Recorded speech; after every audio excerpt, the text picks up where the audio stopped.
ക്രിസ്തുയേശുവിൻ്റെ നിസ്തുല്യ നാമത്തിൽ ശുഭസന്ദേശത്തിലേക്ക് സ്വാഗതം. വിശുദ്ധ വേദപുസ്തകത്തിൽ മത്തായി എഴുതിയ സുവിശേഷം 6-ാം അധ്യായം 25-ാം വാക്യത്തിൽ നാം ഇപ്രകാരം വായിക്കുന്നു: എന്ത് തിന്നും എന്ത് കുടിക്കും എന്ന് നിങ്ങളുടെ ജീവനായിക്കൊണ്ടും എന്ത് ഉടുക്കും എന്ന് ശരീരത്തിനായിക്കൊണ്ടും വിചാരപ്പെടരുത്. ആഹാരത്തേക്കാൾ ജീവനും ഉടുപ്പിനേക്കാൾ ശരീരവും വലുതല്ലയോ? മനുഷ്യൻ്റെ ജീവിതം ഭക്ഷണത്തിലും വസ്ത്രത്തിലും കേന്ദ്രീകരിച്ചിരിക്കുന്നു.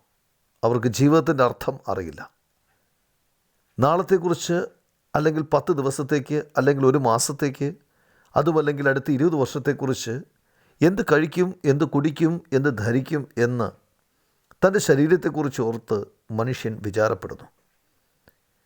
എന്നാൽ മനുഷ്യൻ്റെ യഥാർത്ഥ പ്രശ്നം പാപമാണ്. അവൻ്റെ പാപത്തിൻ്റെ പരിഹാരത്തെക്കുറിച്ച് അവൻ ചിന്തിക്കുന്നില്ല. മനുഷ്യൻ പലതിനെ ചൊല്ലി വിചാരപ്പെടുന്നതിനാൽ ഈ പ്രധാന കാര്യത്തെക്കുറിച്ച് ചിന്തിക്കാൻ സമയം കണ്ടെത്തുന്നില്ല. സമയം വളരെ വേഗത്തിൽ കടന്നു പോകുന്നു. മനുഷ്യൻ തൻ്റെ പ്രശ്നം മനസ്സിലാക്കാൻ മുമ്പേ ഈ ഭൂമിയിലെ അവൻ്റെ സമയം അവസാനിക്കും. പാപമോചനമില്ലാതെ നരകശിക്ഷ വാങ്ങാൻ അവൻ ദൈവമുമ്പാകെ നിൽക്കേണ്ടി വരും.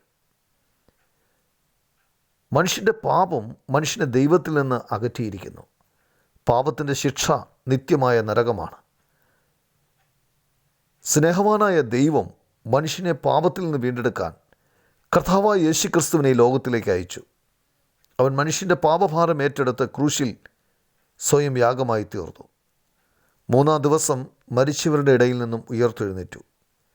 വിശ്വസിക്കുന്നവൻ പാപത്തിൻ്റെ ശിക്ഷയിൽ നിന്ന് മോചിക്കപ്പെടും.